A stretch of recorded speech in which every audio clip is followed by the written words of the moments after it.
Hello, welcome to this video. In this video, I'm going to show you how to upload a custom font to your Squarespace website using a little bit of CS code.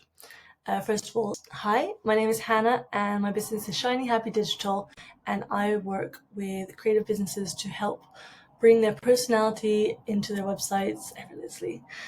So if, like me, you love a website with full of personality and you have perhaps a really great font that you want to use on your website, this will show you how to do it. So, why use a custom font on your website? I guess if it's already part of your brand, it's super important to make sure you're using it on everything you can use, so that it's brand, for brand consistency.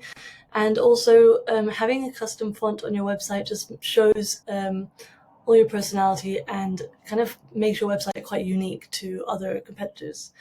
So that's a little bit about why, but I will have some more in the blog post, so I'll link that in the notes below. So a few kind of things before we get started. Where you might find some fonts is one of the great places is Google Fonts. This is great for loads of free fonts. There are a few Google fonts already built in Squarespace, but not all of them because there's so many. So if you do have a little look and there's one that you like, just this is a great start. Another free place is Font Squirrel. There's a whole load of free commercial licensed fonts for you to use. Loads of really beautiful ones there.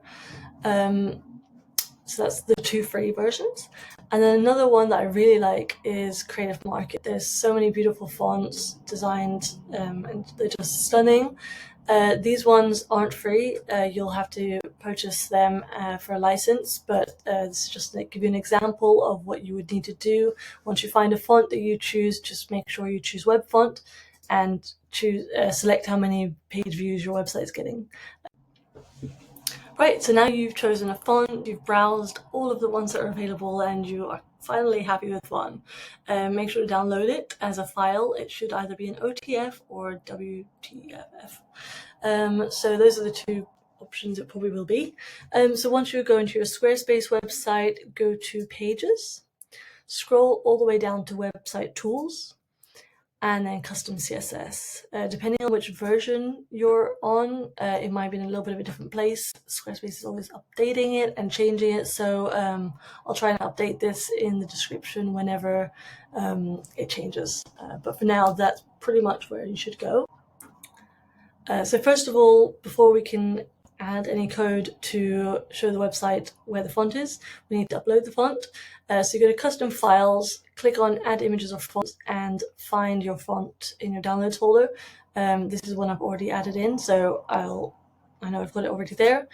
And then what we're going to do secondly is we're going to paste in a bit of code that I'm going to add in the blog post or the description. And this is just, this top bit is just to kind of let me know what this code is, just to kind of keep it all organized. And so what we're going to do now is we're going to replace font name with the name of the font and try and make sure it's as close to the font as possible, just so it's easy for you to find. So this one I'm going to have is Baddie. And then you're going to delete font URL, but make sure that the cursor is in between these two apostrophes. Then we're going to click on Custom Files, and then click on the font that you've just uploaded. So click on that. And it kind of doesn't look like anything's happened, but when you click off, you'll see that now there's a URL between those two apostrophes that where your cursor was. So like I said in the last step, try and call this as close as possible. So I will actually rename that to Hello Baddie, just so that it's clear and I'm following my own steps.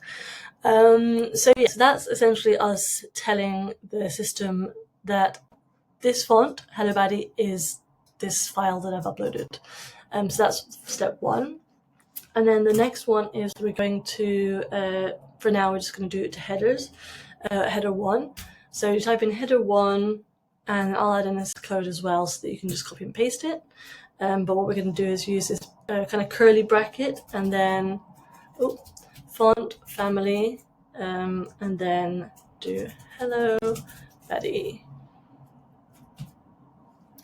And you can see straight away, as soon as I put in that closing bracket, closing semicolon, my heading 1 is now changed, and that's working great. So at least that's all good. There are a few other styles you might want to use if you want to, let's say, do all of those heading 4s there. So you might heading 1, heading 2, heading 3, and heading 4, all separated by a comma. And then there are way more kind of text that you can change and add your custom font to, but that's quite a long list. So what I'm going to do is I'm going to make sure that that is in my blog so that you can find all of those. But yeah, if it's going to be quite a stylized font like this, I'd probably stick with 1, 2, and 3 really, and then the rest are body copy or a subheading font. But for now, that's kind of showing you how to do that. So yeah, that's pretty much how you add it in. It's just telling the system where the font is and which styles you want to use that font for. And as long as you're not getting the message that says that the code has an error, which you will see pop up, let's say here. Yeah, you can see here there's an error. As long as that doesn't pop up, you're good.